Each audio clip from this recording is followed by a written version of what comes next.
From a poor boy to a global empire. The story of Soichiro Honda. In 1922, a 15-year-old boy arrived in Tokyo for his very first day of work at a small automobile repair shop. The shop owner doubted whether the boy even belonged in the automotive business. Instead of handing him tools, he gave him a broom and the responsibility of babysitting his child. No one paid attention to the boy. No one imagined who he would become. Decades later, that same boy, Soichiro Honda, would be competing with the world's biggest car manufacturers while owning the largest motorcycle company on the planet. This is the story of how a poor Japanese boy went from carrying babies on his back to building a multi-billion-dollar global empire. Soichiro Honda was born in 1906 in a small, impoverished village called Tenryu, located near Mount Fuji. His father was a blacksmith who also repaired bicycles, while his mother was a skilled weaver. Life was harsh, and tragedy struck early.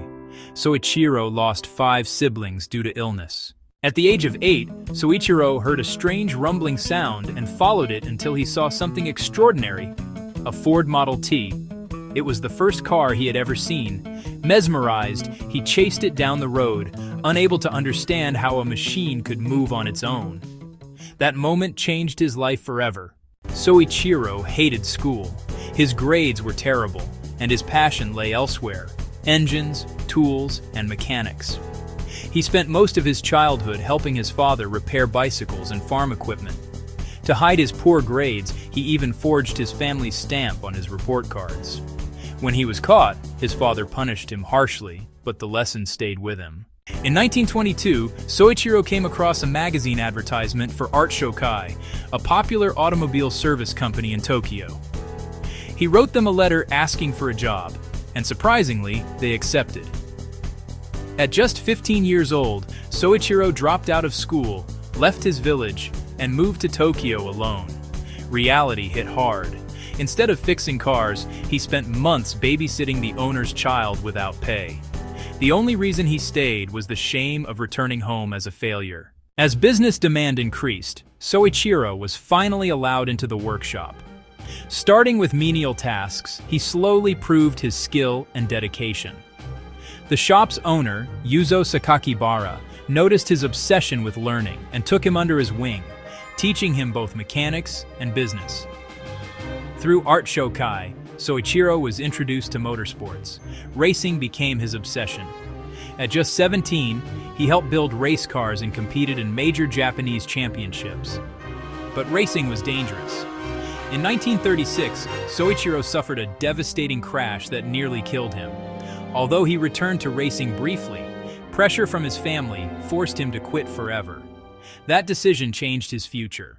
Tired of repair work, Soichiro dreamed of manufacturing car parts.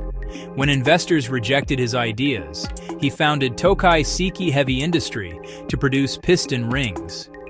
The early years were brutal.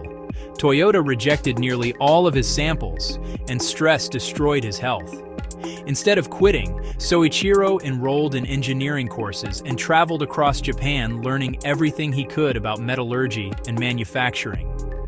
Years later, his piston rings finally met quality standards and orders flooded in. Then war destroyed everything. World War II bombings leveled his factories, and an earthquake finished what remained.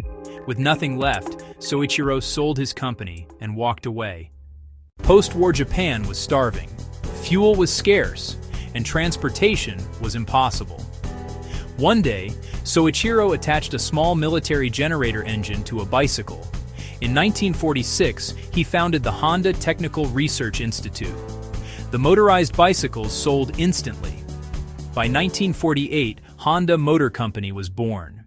Early motorcycles failed until Soichiro created the Super Cub, a lightweight, reliable, and affordable bike that became a global phenomenon. Honda soon dominated international markets, even outperforming Harley-Davidson in the United States. But Soichiro wasn't finished. Despite heavy criticism, Honda entered the automobile market. Early failures didn't stop him. Racing became his testing ground once again. The Honda Civic revolutionized fuel efficiency during the oil crisis, while the Honda Accord became one of the best-selling cars in automotive history. By the 1980s, Honda was one of the largest car manufacturers in the world. Soichiro Honda retired in 1973 and passed away in 1991. Reflecting on his life, he once said, "I made mistake after mistake, but never the same mistake twice." Today, Honda operates in automobiles, motorcycles, aircraft, robotics, and more, all built by a boy who once showed up to work with nothing and was handed a broom.